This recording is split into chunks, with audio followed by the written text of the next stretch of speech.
Setelah liburan musim panas selesai, sekolah kembali beraktivitas seperti sebelumnya. Ruang kelas yang ramai, ceria, dan penuh kegembiraan. Ada salah satu murid bernama Wakayama, diketahui memiliki kecerdasan di atas teman-temannya.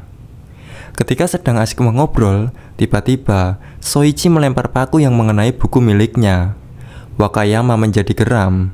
Entah sudah berapa kali dia mengingatkan agar Soichi tidak melempar paku sembarangan, mengancam akan melaporkan ke Pak Yanagida setelah ia datang. Benar saja, saat Pak Yanagida datang, Wakayama melaporkan ulah Soichi. Namun, murid satu kelas itu dibuat terkejut setelah melihat wajahnya. Halo guys, jumpa lagi dengan saya Chan. Masih ingat dengan episode 1 sebelumnya? Ya, Soichi. Di video kali ini, kita kembali membawakan alur cerita kenakalan Soichi di sekolahan. Bagaimana keseruannya? Tonton terus video ini sampai selesai. Di taman sekolah, Soichi dan Pak Yanagida sedang bermain lempar paku. Entah apa yang ada di pikiran dua orang itu. Salah satu guru wanita terkejut saat sebuah paku menembus dahi Pak Yanagida. Justru, hal ini membuatnya semakin asyik bermain dengan Soichi. Teman sekelasnya yang menyaksikan kejadian ini merasa aneh dengan sikap gurunya itu. Ketika melihatnya lebih dekat, terlihat wajahnya sangat aneh seperti terbuat dari kain. Kembali ke ruang kelas, sikap aneh Pak Yanagida kembali muncul. Ia sangat emosi saat menerangkan mata pelajaran, membuat Wakayama sama sekali tidak mengerti penjelasan yang diberikan. Sekarang seharusnya adalah mata pelajaran IPA. Namun, menurut Pak Yanagida, sikap Wakayama sebagai ketua kelas sudah keterlaluan. Ia lantas membuang bukunya. Dia sudah berusaha menjelaskan sebanyak mungkin, tapi Wakayama masih belum memahami, menganggap dia benar-benar bodoh, lalu menghukum Wakayama dengan lari mengelilingi lapangan 100 kali. Singkatnya, Wakayama telah menyelesaikan hukuman yang diberikan. Dari kejauhan, Soichi mengejek Wakayama karena sebagai ketua kelas dia dihukum mengelilingi lapangan. Teman-temannya mulai geram. Sebenarnya apa yang sudah Soichi lakukan kepada Pak Yanagida? Dengan santainya, Soichi mengatakan dia tidak mengerti dengan apa yang mereka bicarakan. Saat berusaha kabur dari teman-temannya, Wakayama mengejar dan berhasil menarik celananya. Tersibak pantat merah gemoy milik Soichi. Setelah berhasil meloloskan diri di tempat persembunyiannya, Soichi kesal dengan Wakayama karena telah mengekspos pantatnya di siang bolong. Bagi Soichi, melihat pantatnya adalah kejahatan yang sangat serius, lalu mengutuk dan akan menghancurkan Wakayama. Hari berlalu, penampilan Wakayama kini berubah. Tiba-tiba tumbuh janggut setelah bangun tidur. Sampai di kelas, teman-temannya tertawa melihat wajah baru Wakayama. Beberapa teman wanitanya ada yang membela, mengatakan jika berjanggut bukanlah hal yang buruk, meski dia masih anak SD. Obrolan mereka pecah saat Pak Yanagida marah mengetahui Wakayama memiliki janggut, lalu menyuruhnya untuk segera mencukur. Jika tidak, maka dia akan membantu mencukur dengan pisau yang dia miliki. Karena takut, Wakayama menghindari, lalu dia menangkap kaki Pak Yanagida yang membuatnya terjatuh. Dan pisau itu mengenai jarinya hingga putus. Hal yang membuat Pak Yanagida sangat marah. Wakayama tidak peduli, dia bukan gurunya selama ini. Dia cuma boneka tiruan yang terbuat dari kain. Lantas, Pak Yanagida menyerang menggunakan paku. Beruntungnya, tidak mengenai wajah Wakayama. Namun karena terdesak, Pak Yanagida berhasil melukainya menggunakan silet. Kejadian ini langsung dihentikan oleh guru wanita. Dia berpura-pura mengatakan jika kepala sekolah sedang mencarinya, sebaiknya segera pergi menemuinya. Alasan ini berhasil membuat Pak Yanagida pergi dan menyelamatkan nyawa Wakayama. Bu guru heran dengan penampilan janggut Wakayama, lalu memeriksa potongan jari yang tertinggal. Dugaan mereka benar, jika itu hanya boneka tiruan saja. Sementara yang lain gaduh dengan situasi ini, tapi tidak dengan Soichi. Dia nampak dongkol dan kesal. Saat ini mereka sedang menunggu Bu Soga. yang sudah lama tak kunjung datang. Padahal langit sudah mulai gelap. Busoga sendiri yang meminta mereka datang untuk menunggu di rumahnya. Tiba-tiba mereka dikejutkan dengan sosok yang datang dari kegelapan. Ya, itu adalah Busoga.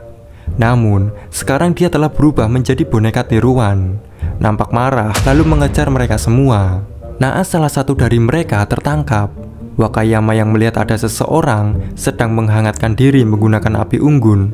Tanpa pikir panjang, dia mengambil kayu bakar dan membakar mata kanan Busoga, membuatnya kesakitan dan lari meninggalkan mereka. Brengseknya, orang yang menghangatkan diri adalah Soichi. Scene beralih. Mereka diam-diam memantau aktivitas Soichi.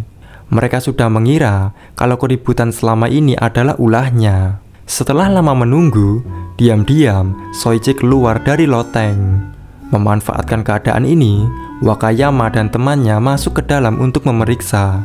Sementara teman satunya berada di luar untuk jaga-jaga. Saat menyusuri loteng, mereka terkejut dengan wujud boneka persis Wakayama. Mulai mengerti, pasti Soichi yang sudah membuat boneka tiruan itu. Karena temannya tidak sabar, dia mencekek dan ingin menghancurkan boneka itu. Wakayama segera menghentikan. Dia ingin memantau terlebih dahulu. Jika boneka itu bergerak, apa yang akan terjadi dengan dirinya? Dengan begitu, mereka bisa tahu apa yang sedang terjadi dengan Pak Yanagida dan Busoga. Meski begitu, temannya khawatir jika Wakayama sampai mati. Wakayama meyakinkan kalau dia tidak akan mati, lalu mengajak temannya pulang malam itu juga. Kini Kota harus menghentikan boneka Wakayama jika nanti dia bergerak. Pagi harinya, anak-anak dihebohkan dengan kejadian di lapangan. Sosok Busoga yang menyeramkan sambil membawa cambuk marah kepada mereka tanpa sebab. Di tempat lain, Soichi tengah melakukan ritual, mengutuk boneka Wakayama, lalu membisikkan bahwa dia akan telanjang ke sekolah dan lari 100 putaran di lapangan. Ini dilakukan karena dia kesal Wakayama telah memperlihatkan pantat Soichi. Tindakan Soichi diketahui oleh salah satu temannya, menanyakan kenapa tidak pergi sekolah dan apa yang sedang dia lakukan. Pertanyaan yang mendesak Soichi agar menjelaskan apa yang dia lakukan dengan boneka itu. Sayangnya, Soichi kampret berhasil kabur meloloskan diri, diikuti oleh boneka tiruan Wakayama, yang ternyata mantranya sudah bekerja. Boneka itu lari dengan telanjang bulat. Tak lama, Pak Yanagida muncul dari balik semak, mengajak Soichi bermain lempar paku. Soichi sudah tidak tertarik dengannya. Wakayama saat ini lebih menyenangkan. Kesal, boneka Yanagida menembaki pantat Soichi. Di sekolahan, boneka Busoga mengejar anak-anak dengan cambuknya. Wakayama yang berniat ingin menghentikan, tiba-tiba jatuh ambruk kehilangan tenaga di belakang Busoga karena jiwa yang telah dihisap oleh boneka yang ada di rumah Soichi. Busoga yang melihat mereka berdua sangat marah karena tindakan yang mereka lakukan semalam, terutama Wakayama. Saat ingin menyiksa, muncullah boneka Wakayama yang berlari telanjang, yang mengalihkan perhatian Busoga. Karena semakin kesal, dia berhasil menangkap dan merusak boneka Wakayama sampai hancur. Tidak berhenti di situ, Soichi tengah dikejar boneka Yanagida. Sudah banyak paku yang menancap di pantatnya. Karena terjebak, dia berusaha memanjat pagar. Namun celananya berhasil ditarik oleh boneka Yanagida. Untuk kedua kalinya, pantat Gemo Soichi terekspos, bahkan lebih parah dari sebelumnya. Karena sekarang disaksikan banyak teman-teman sekolah.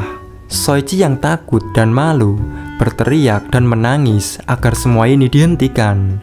Tiba-tiba saja, boneka-boneka itu ambruk dan tak bergerak. Semua orang yang ada di sana terdiam menyaksikan itu. Ya, itulah insiden aneh di awal semester kedua akhirnya berakhir. Busoga ditemukan dalam kondisi pingsan di apartemennya hari itu. Dan Pak Yanagida ditemukan tengah melamun di sebuah taman. Semuanya tampak baik-baik saja. Wakayama pun kembali bertenaga dan janggutnya kembali seperti semula. Sedangkan Soichi